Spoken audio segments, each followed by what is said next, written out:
আপনারা নকশার মাধ্যমে কিভাবে রোগীর শরীরে জিন হাজির করবেন। জি হজরত, যে কারণ নকশার মাধ্যমে জিন হাজির করাটা অনেক সহজ। কারণ কোনো রুকিয়া করতে হয় না, অথবা আপনার সময় বেশিক্ষণ লাগে না। খুব অল্প সময়ের মধ্যে রোগীর বডিতে জিনটা হাজির হয়ে যায়। সম্মানিত মুমিন ও মুসলমান, দিনী ভাই ও বোনেরা, আসসালামু আলাইকুম ওয়া রাহমাতুল্লাহি ওয়া বারাকাতুহু। আপনারা দেখতেছেন অদৃশ্য জিন ও জাদুর কোরআনিক চিকিৎসা চ্যানেল, সঙ্গে আছে আমি মোহাম্মদ জসিমউদ্দিন। সম্মানিত হযরতগণ, আজকে আপনাদের মাঝখানে যে বিষয়টা নিয়ে আমি কথা বলবো, যে এতদিন তো অনেক আমল দিলাম, অথবা ইউটিউবে অনেক আমল দেখছেন যে রোগীর শরীরে জিন হাজির করার, রুকাইয়া এবং কি বিভিন্ন আয়াতের মাধ্যমে আমরা রোগীর বডিতে আমরা জিন হাজির করে থাকি, অথবা রোগীর চোখের সামনে জিন হাজির করে থাকি। জি হযরত, আজকে আপনাদের মাঝখানে যে বিষয়টা শেয়ার করব, যার কারণে আমরা চেষ্টা করি যে রোগীর শরীরে নকশার মাধ্যমে জিন হাজির করলে সবথেকে ভালো, মানে কম সময়ের মধ্যে জিনটা হাজির হয়ে যায়। তো আপনারা কিভাবে রোগীর শরীরে নকশার মাধ্যমে জিনটা হাজির করে থাকবেন? তো যাই হোক হযরত, আমি এই বিষয়টা বলার আগে একটা বিষয় আপনাদেরকে জানিয়ে রাখি, যে আপনারা যারা আমার চ্যানেলটা নিয়মিত খেয়াল করেন অথবা ভিডিওগুলো দেখেন, অবশ্যই আমার চ্যানেলটি সাবস্ক্রাইব করে পাশে থাকবেন। কারণ হযরত, এত কষ্ট করে আপনার জন্য ভিডিও বানাই, এত গুরুত্বপূর্ণ, পাওয়ারফুল, মজারম যে ভিডিওগুলো হয়, আমি আপনাদের মাঝখানে এক কথা বারবার বলছি যে আমি যেভাবে আমি আমল করি, অথবা যেভাবে আমি দিন যাদের চিকিৎসা করে থাকি, ওই বিষয়গুলোই আমি আপনাদের মাঝখানে শেয়ার করবো ইনশাআল্লাহ। এত গুরুত্বপূর্ণ বিষয়গুলো আমি আপনাদের মাঝখানে শেয়ার করি জাস্ট খালি আপনাদের একটু ভালোবাসা পাওয়ার জন্য।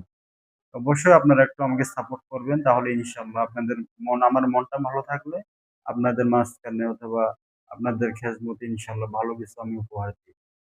আর আরেকটা কথা বলে রাখি, যারা জিন অথবা যাদের চিকিৎসা করাতে চান, আমরা ভিডিও কলের মাধ্যমে রোগ নির্ণয় করে আমরা কুরিয়ার সার্ভিসের মাধ্যমে তদবির দিয়ে থাকি। আপনারা যদি কেউ চিকিৎসা করাতে চান, অবশ্যই আমাদের সঙ্গে যোগাযোগ করবেন।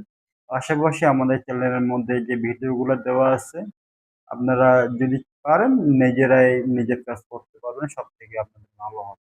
জিন জাদুর বিষয়ে সমস্ত বিষয়ে আমাদের চিকিৎসা দেওয়া আছে চ্যানেলের মধ্যে, আপনারা খেয়াল করবেন। তাহলেই ইনশাআল্লাহ আপনারা নিজের চিকিৎসা নিজেই করতে পারবেন। যাই হোক হযরত, বিস্তারিত আপনাদেরকে যে কথাগুলো বলতে যাচ্ছিলাম, যে নকশার মাধ্যমে কিভাবে জিন হাজির করবে।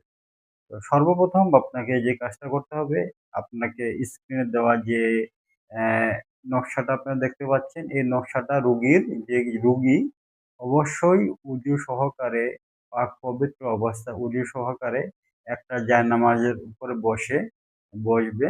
যে নামাজে আমরা যেভাবে বসি মুরাকাবার সহিত বসবে ইনশাআল্লাহ। তো চেষ্টা করবেন একটু আগরবাতি অথবা লাবাং দিয়ে জ্বালিয়ে দেওয়ার জন্য। পাশাপাশি একটু আতর খুশবু ব্যবহার করে নিবেন।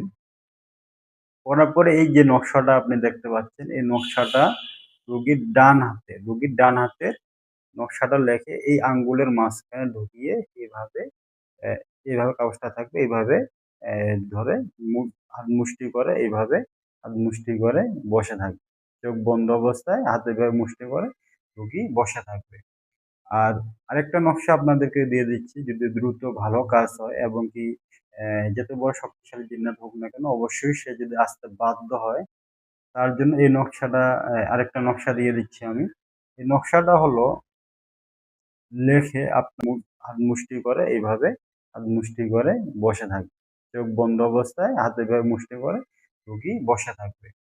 আর আরেকটা নকশা আপনাদেরকে দিয়ে দিচ্ছি, যদি দ্রুত ভালো কাজ হয় এবং কি যত বড় শক্তিশালী জিন্নাত হোক না কেন, অবশ্যই সে যদি আসতে বাধ্য হয়, তার জন্য এই নকশাটা, আরেকটা নকশা দিয়ে দিচ্ছি আমি। এই নকশাটা হলো, লেখে আপনারা এক কাজ করবেন, রোগীর মাথার উপরে অথবা কপালের মধ্যে নকশাটা এইভাবে আটকায় রাখবেন, আটকে যেকোনো একটা কিছু দিয়ে একটু বান দিয়ে দিবেন। মানে রোগীর মাথার মধ্যে বান দিয়ে দিবেন, অথবা চুলের মধ্যেও আটকায় রাখতে পারেন, সমস্যা নেই। কিন্তু বান দিয়ে রাখলে সবথেকে ভালো হয়। ইনশাআল্লাহ হযরত, একটা নকশা রাখবেন হাতের মধ্যে, একটা নকশা দিবেন কপালের মধ্যে, মাথার মধ্যে বান দিয়ে দিবেন। দিয়ে রোগী হাত মুষ্টি করে মুরাকাবার সহিত বসে থাকবে চোখ বন্ধ করে ইনশাআল্লাহ। কিছুক্ষণের মধ্যে সে যত বড় শক্তিশালী জিন্নাত হোক না কেন, জাদুকর জিন্নাত হোক না কেন, চালানকৃত জিন্নাত হোক না কেন, যাই হোক না কেন, ইনশাল্লাহ সে রোগীর শরীরে আসতে বাধ্য হবে, নাহলে তার শরীরে আগুন জ্বলে যাবে। এই নকশার এত পাওয়ার।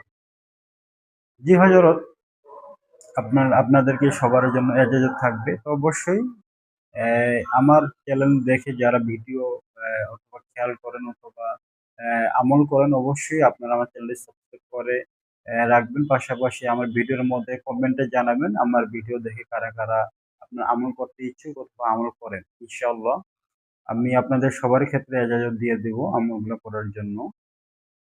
তো কারণ হযরত এই মোতাব্বির লাইনে অনেক ধোঁকাবাজের অভাব নেই। অনেক ধোঁকাবাজ এবং কি অ্যা আপনার বিভিন্ন বিষয়ে কৌশলের মাধ্যমে মানুষের কাছে টাকা হাতিয়ে নিয়ে থাকে। যার কারণে আমি আপনাদেরকে এ আমি যেভাবে যে পদ্ধতিতে কাজ করি অথবা যে সমস্যার সম্মুখীন হয়ে আমি এই পর্যন্ত আসতে পারছি আপনাদের দোয়ায়। ইনশাআল্লাহ আমি চেষ্টা করি আপনাদের মাঝখানে ওই জিনিসগুলোই বলার জন্য। তো আপনাদের উৎসাহ পাইলে ইনশাআল্লাহ আমি আস্তে, আস্তে যেহেতু অনেক বিষয় নিয়ে কথা বলতে হয়, চেষ্টা করব সব বিষয়গুলো আপনাদেরকে জানিয়ে দেওয়ার জন্য। আর আপনার যদি কোনো কিছু জানার প্রয়োজন হয় অবশ্যই কমেন্টে জানাবেন। আমরা ওই টপিকে ভিডিও করার চেষ্টা করব ইনশাআল্লাহ। তো যাই হোক হযরত আজকে এই পর্যন্তই। আসসালামু আলাইকুম ওয়া রাহমাতুল্লাহি ওয়া বারাকাতুহু।